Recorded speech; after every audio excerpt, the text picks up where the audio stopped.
Greetings, Dan here. Hope this finds you all right, holding tight in these early January times.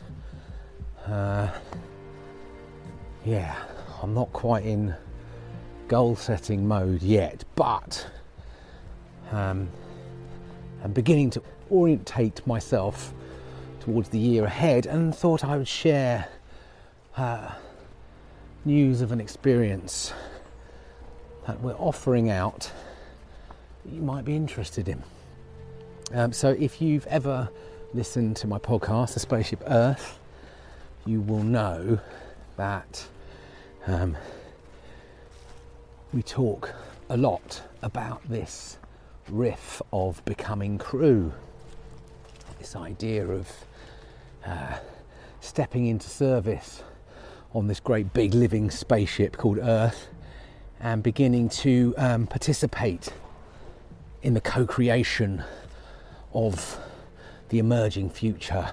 Becoming crew means to become, to evolve, to step into service, to serve life itself, to become an active participant in this great complex living planet, to be part of this life-giving intelligence, to become crew, to shift away from this passive passenger mode which has removed us from life itself in many ways.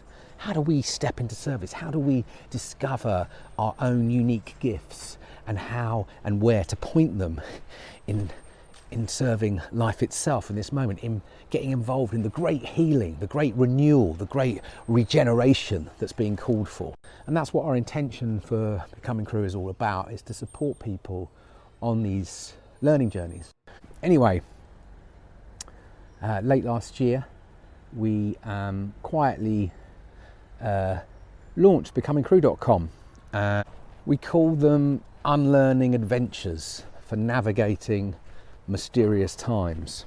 Unlearning experiences, ways for people to evolve themselves with the collective. So that's really important. That's the crew element. It's not about sort of being alone here, but experiences that can help us step more fully into the complexity of these times and the vulnerability of these times, and begin to evolve ourselves, begin to sort of unearth our deepest questions, our most alive questions, and to explore those through inquiry with others, and to support others also in their own inquiry. And of course, when we speak of crew, we also talk of our more than human family, not just our fellow human beings, but our more than human crew. And we're designing these for individuals, for groups of creative practitioners, and for teams in organisations and businesses. One of the first experiences we've launched with is called the Community Solo. It's a 5-week experience. It involves one evening a week and some practices in your daily lives. And then it culminates in a solo excursion out onto a landscape near where you live, which is building on an ancient tradition called a medicine walk, which is effectively going out onto the land to seek medicine, to seek insight to a big question or an intention that you are carrying right now, something that's very alive for you. And we build up to that. We build up to that event, and we build up to that moment, and then we all go out in our respective places, and then we come back and we return and we gather again online, and then we do some integration work the week after.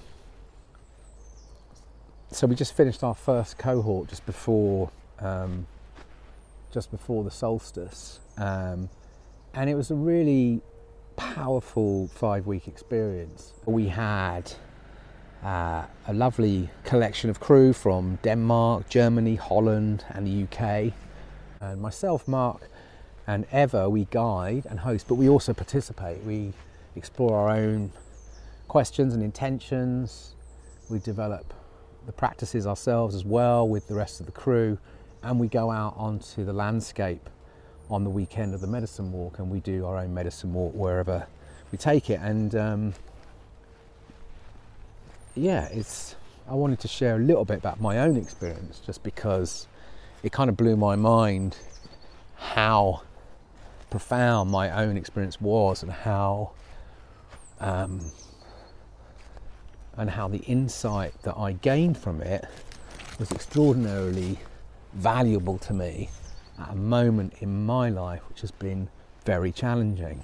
So the idea of taking a question out onto the landscape, taking an intention, we spend the first few weeks surfacing those. Our most alive questions right now are sort of bubbling intentions, where our creative energies are, what are the things that are really arising in us right now, and helping to surface those and helping each other as a crew to do the same thing. Now for some it's very work oriented, or it's mission oriented, or it's some particular struggle or breakthrough that people are looking for, and that's very useful. For me, it was actually very personal. I've been experiencing a lot of health challenge in the family towards the back end of last year, and that also combined with often my overwhelm for climate and ecological breakdown means that I'm often finding myself in quite dark places, and I'm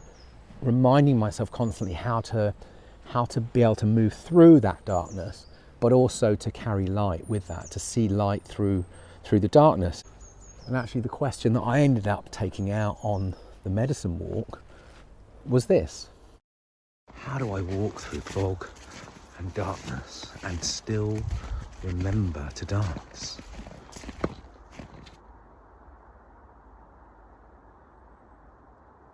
How do I walk through fog and darkness and still remember to dance? I ended up going out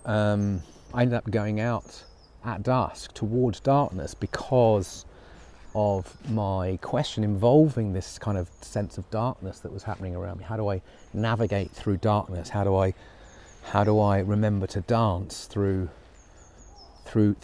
darkness? And I ended up going out towards dusk, and I ended up walking in the dark, and I ended up going to a wood that I don't know very well, and I was drawn there particularly because I didn't know it very well, and I could feel my question. It was all about uncertainty and not knowing.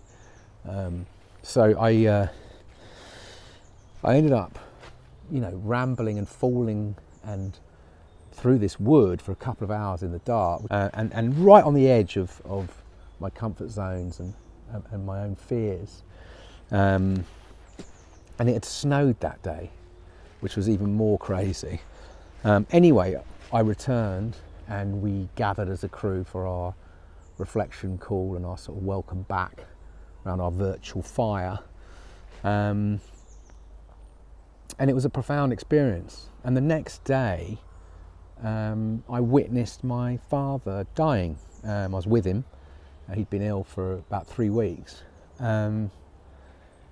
And what I recognised from the community solo, from the 5-week experience of being in community, working with a group who were exploring some big questions, in their own ways, and then having been out onto the landscape on the medicine walk the day before, I was really grounded for my dad leaving, for him dying. I was very present.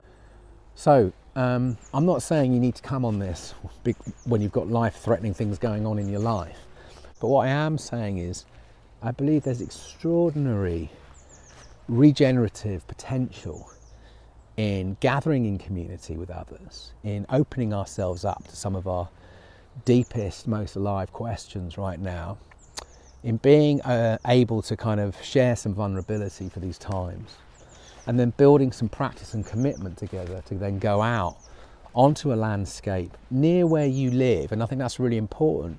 We had people from 4 different countries on that last cohort, so we were never together in one place, but actually we were a solid community. And by going out into the landscapes around in the places we call home, everyone really deepened in quite extraordinary ways their awareness and relationship with the landscapes around them. And medicine was received by everyone. People came back with a lot of insight and breakthrough for some. So I'm going to read 3 testimonials from the first cohort of the Community Solo in December. This is from Amelia. Community Solo for me has revealed strength in community, nature and being. It's amplified my innate craving to become a human being, not a human doing, and has led me to a collective heartbeat. And this from Anne. A profound and nourishing experience, generously hosted and facilitated by Eva, Mark and Dan, with beauty, insight and love. And this from Ellie. A fantastic experience that allowed me to shift my perspective and view the questions I hold through a softer lens. So we're running another one at the end of this month. There's a few more places left. I'll put all the links beneath this, but head over to becomingcrew.com, look for Community Solo, fill out a very short couple of questions, and then you can get a call in with Mark, Eva or myself just to run through what to expect. But it's departing at the end of Jan, so we'd love to see you. Come and get involved. Community Solos.